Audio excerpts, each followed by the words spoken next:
여러분 안녕하세요. 제 목소리 잘 들리나요? 네, 우리가 급하게 온라인 클래스를 하게 됐습니다.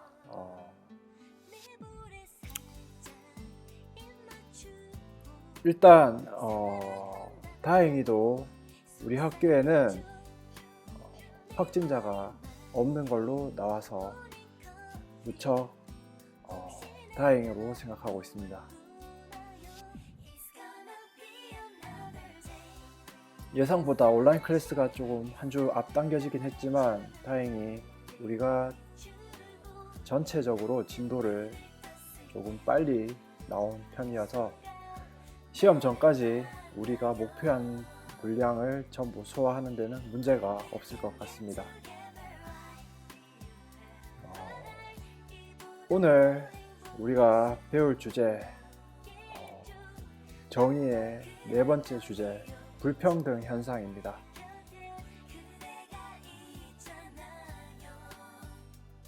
이 주제는 그렇게 복잡하거나 어려운 개념은 없습니다. 그래서 교과서를 위주로 여러분들과 함께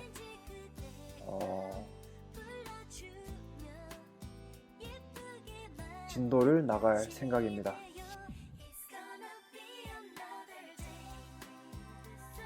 자, 그러면 먼저 교과서를 간단하게 한번 보도록 하겠습니다. 먼저 우리가 지난 시간에 어떤 내용들을 했는지 간단하게 얘기를 한번 해보겠습니다. 정의란 무엇인지, 정의의 다양한 사례들을 가지고 정의의 여러 가지 모습들을 고민하고 이야기했습니다. 아리스토텔레스부터 이야기를 했죠. 아리스토텔레스가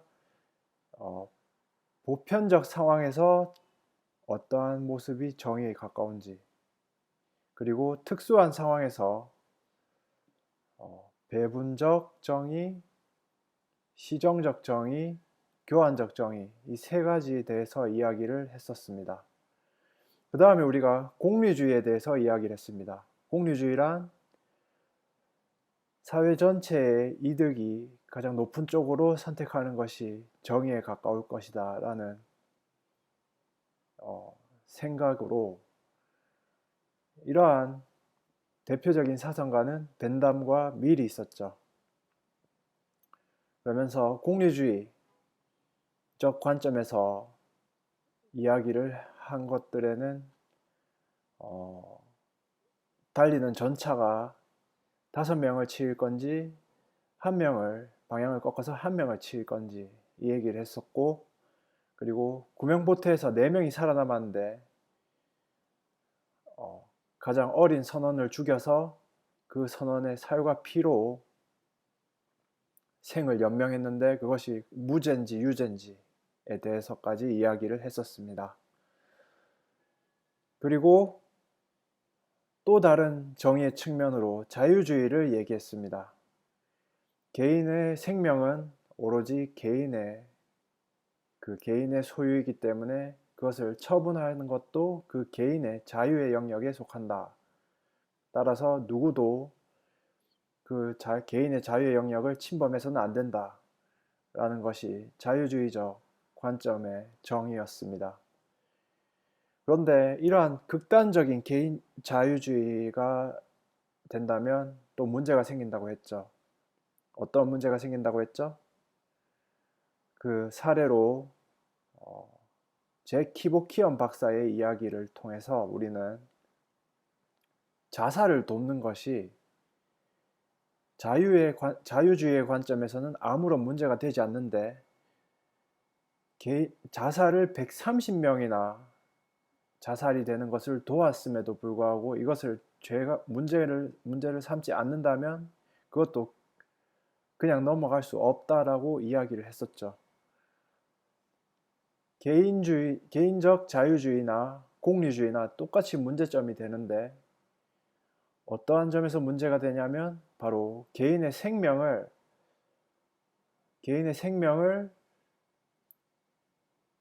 소중히 다루지 않고 개인의 생명을 수단화함으로써 공리주의 입장에서 사회 전체 이득을 위해서 개인의 생명을 수단화하는 문제점이 있었고, 자유주의는 자유라는 이름으로 개인의 생명을 포기하는 것, 자신의 생명을 포기하는 것이 정당화된다는 점에서 문제가 된다고 했었습니다. 이러한 문제점을 지적한 학자가 마지막에 나오는 칸트였죠. 칸트는 인간의 존엄성이 제일 중요하다고 생각했고, 이것은 무엇과도 바꿀 수 없다고 이야기를 했었습니다.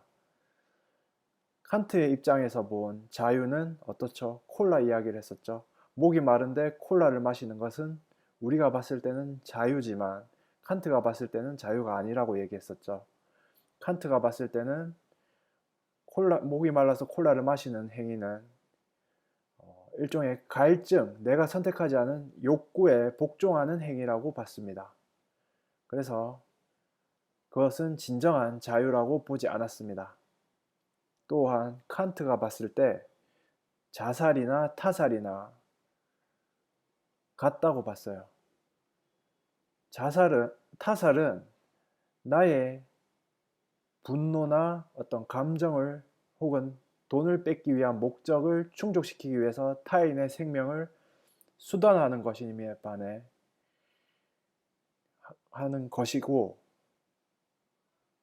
자살은 어떻죠?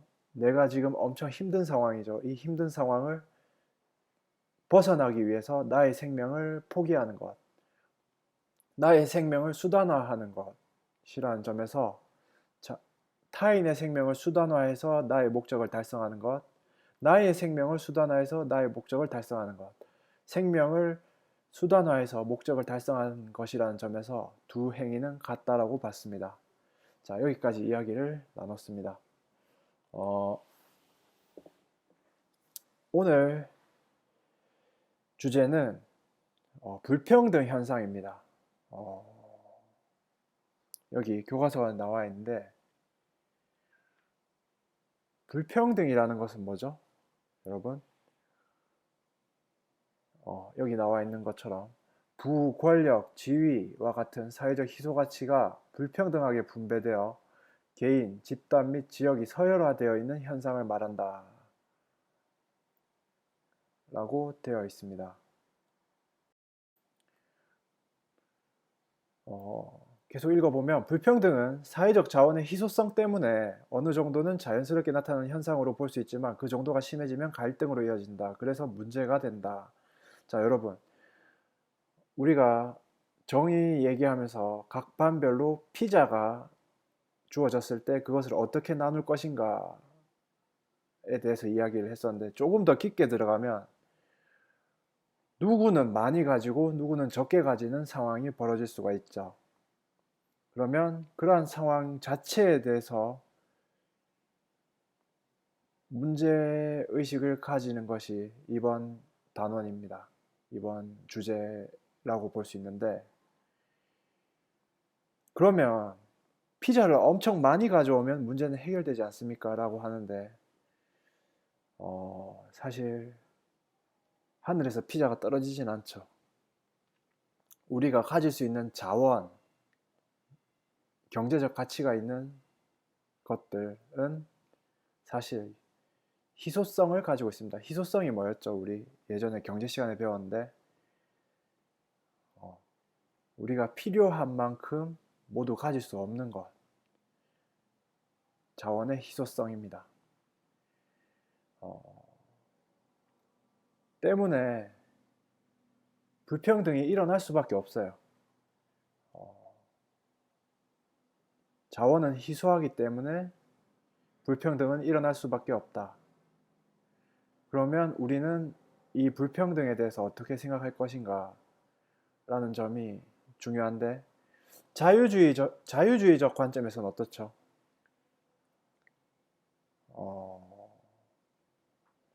개인의 능력이나 노력으로 많이 얻은 것은 문제가 되지 않는다. 따라서 불평등은 사회의 효율성 혹은 사회 구성원들의 동기를 자극하는 데 있어서 꼭 필요하다 라는 관점이 있을 수 있고요. 그에 반해서 불평등이라는 것은 갈등을 유발한다. 즉,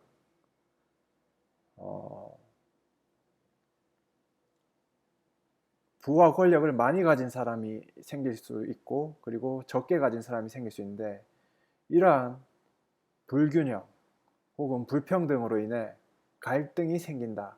따라서 문제다. 이 문제를 해결해야 된다. 불평등은 문제고 문제를 해결해야 된다라는 관점이 생길 수 있습니다.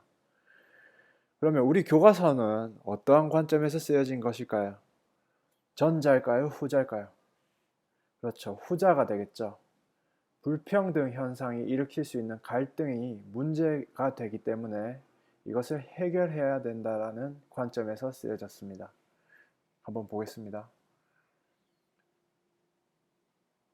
자, 여기 보면 그 정도가 심해지면 사회 구성원 간의 사회적 갈등으로 이어져 심각한 사회 문제를 초래할 수도 있다라고 되어 있죠. 자, 두 번째 주제로 사회계층의 양극화가 나와 있습니다. 사회계층은 경제적 계급, 정치적 권력, 사회적 지위 등 다양한 차원에서 사회 구성원 사이에 형성된 일정한 층을 의미하는데, 구성원이 어떤 계층에 소속되어 있는지에 따라 자원이 서로 다르게 제공되기도 한다. 오늘날 우리 사회에서는 중간계층이 점점 감소하면서 구성원들이 상층과 하층의 양극단으로 쏠리는 사회계층의 양극화 현상이 나타나고 있다. 자, 계층이라는 것이 뭐죠? 상층, 중층, 하층으로 간단하게 나눠 본다면 계층은 일종의 지위죠. 경제적으로 많이 가진 자, 중간, 적게 가진 자, 그것을 경제적 계층. 정치적 계층은 어떻게 나눌 수 있죠? 권력을 많이 가진 자, 중간, 적게 가진 자. 그 다음에 사회적 계층은 어떻죠?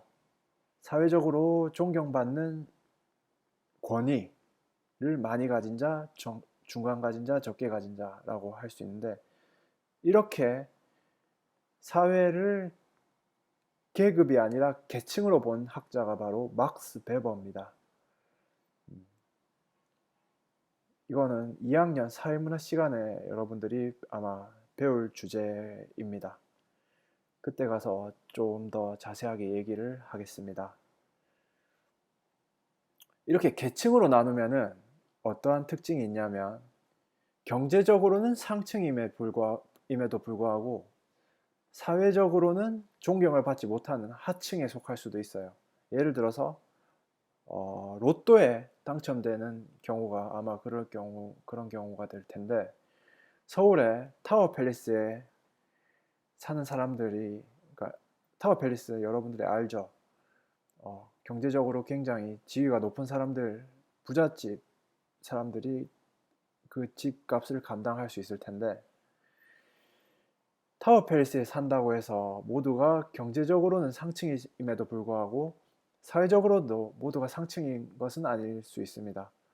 한 예로 로또에 당첨이 돼서 타워 팰리스에 사는 사람인데도 그게 소문이 나가지고 그 타워 팰리스 사는 사람들로부터 왕따를 당했다라는 그런 얘기도 있었습니다. 그러니까 경제적으로는 상층임에도 사회적으로는 상층이 아닌 경우, 이러한 것을 지위불일치라고도 합니다. 자, 사회계층의 양극화 현상은 다양한 원인에 의해 발생하지만 일반적으로 재산과 소득의 차이에 따른 경제적 격차를 대표적인 원인으로 꼽을 수 있다. 그렇죠? 경제가 다른 정치나 사회 부분을 결정한다. 즉, 경제적인 힘이 사회적 지위나 정치적 권력을 결정한다라는 이론이 바로 마르크스가 주장한 생산 수단을 소유한 자가 지배계급이 된다라고 하는 이론입니다.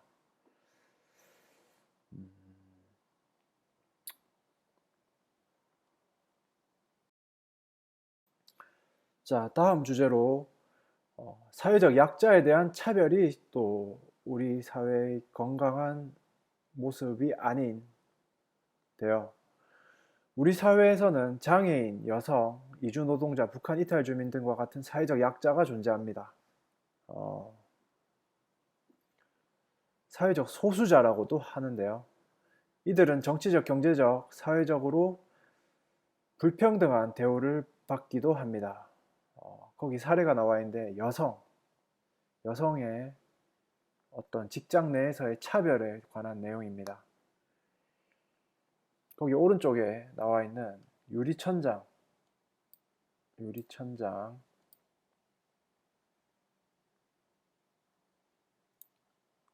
한번 체크해 두고, 여성의 고위직 승진을 막는 조직 내에 보이지 않는 장벽을 뜻하는 말이다. 즉, 계단식으로 승진이 된다고 하면 더 이상 눈에 보이는데 올라갈 수 없는, 그러니까 유리벽 같이 차단되어 있는 것을 유리천장이라고 합니다.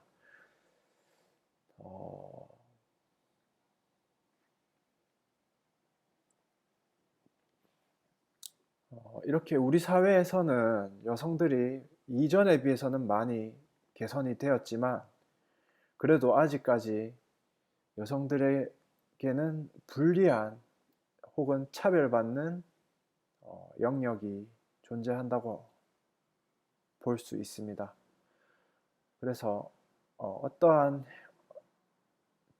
일이나 영역에는 여성이 적합하지 않다는 그러한 편견이죠. 그러한 것들이 아직까지 남아있는 곳이 있습니다. 우리는 이러한 것들을 문제시해야 되고, 그리고 해결해야 될 것입니다. 맨 마지막 부분 보면 사회적 약자에 대한 차별의 원인은 여러 가지가 있는데, 이러한 것들이 어떻죠? 개인의 근거가 있나요? 합리적인 근거가 있나요? 그렇지 않죠. 능력이나 업적과 상관없이 단순히 선입견이나 편견에 의해서 발생할 가능성이 굉장히 큽니다. 그러한 점에서 여자니까 이런 일은 못할 거야, 혹은 북한 이탈 주민이니까, 혹은 장애인이니까 이럴 거야 라는 편견, 선입견에 의해서 우리가 그들을 차별 대우한다는 것은 문제가 됩니다.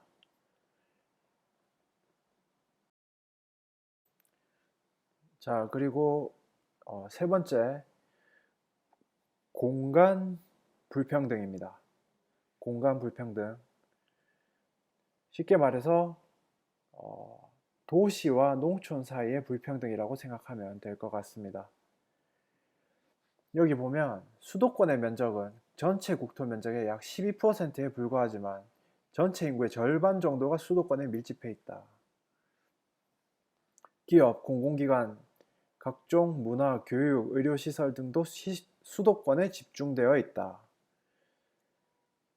그래서 점점 도시, 그러니까 수도권은 어떻죠?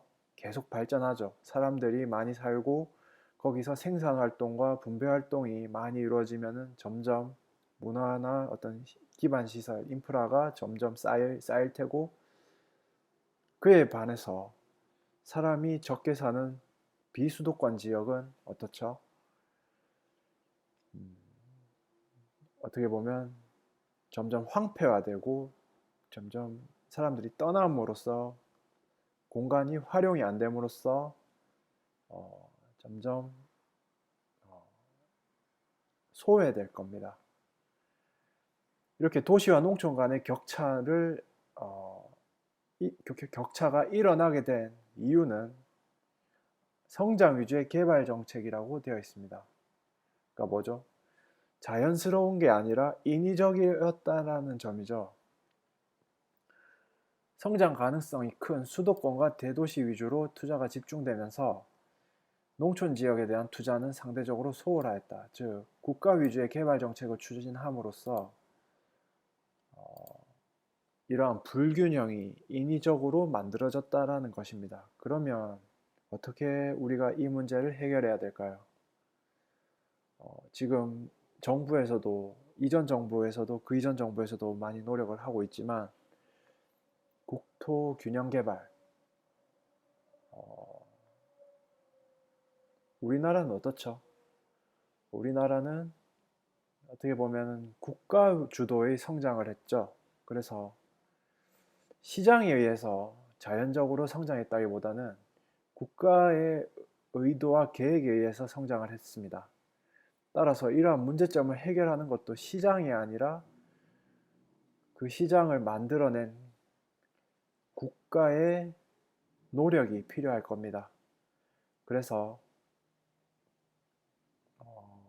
중앙정부나 각종 기관이 지방으로 이전하는 것, 혁신도시 사업 혹은 행정 중심 복합 이런 다양한 지방 도시를 살리기 위한 정부 계획이 꾸준히 마련되어야 할 것입니다.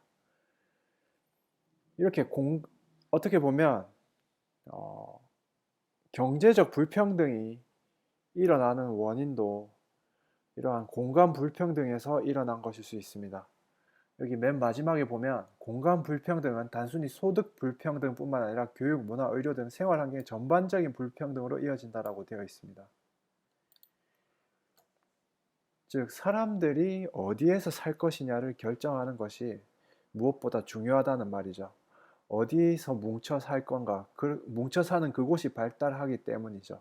그럼 사람들을 뭉쳐 살지 않아도 흩어져서 살게 돼도 잘 살 수 있게 만드는 것, 어떻게 보면 그것을 고민하는 것이 시대적인 시대적으로 해결해야 될 문제가 아닌가, 고민이 아닌가라는 생각을 하게 됩니다. 특히 이렇게 지금 코로나가 문제가 되고 있는데 코로나는 어떻죠? 사람 사이의 거리를 가깝게 하나요? 떨어뜨리나요? 떨어뜨리죠.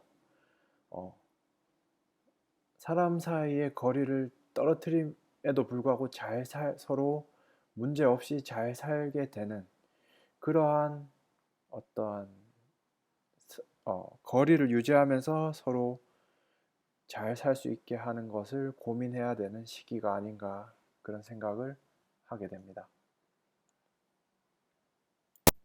자, 마지막으로 융합 주제 탐구 해서 상위 계층으로의 소득 집중 현상 어떻게 보아야 할까 이 부분을 보고 오늘 수업은 마치도록 하겠습니다.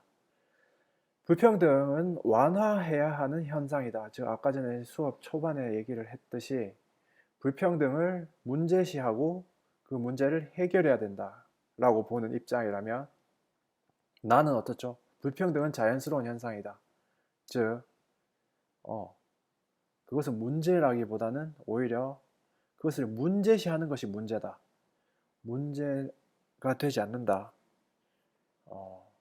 불평등은 오히려 효율성을 증대시키고 사람들의 동기를 자극함으로써 사회 발전의 원동력이 된다라는 입장입니다.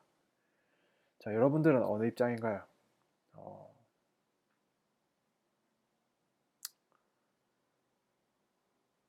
지난번에 각반 교실을 돌아다니면서 메시에 대해서 얘기를 했었죠, 우리가. 메시가 버는 돈이 정당한가?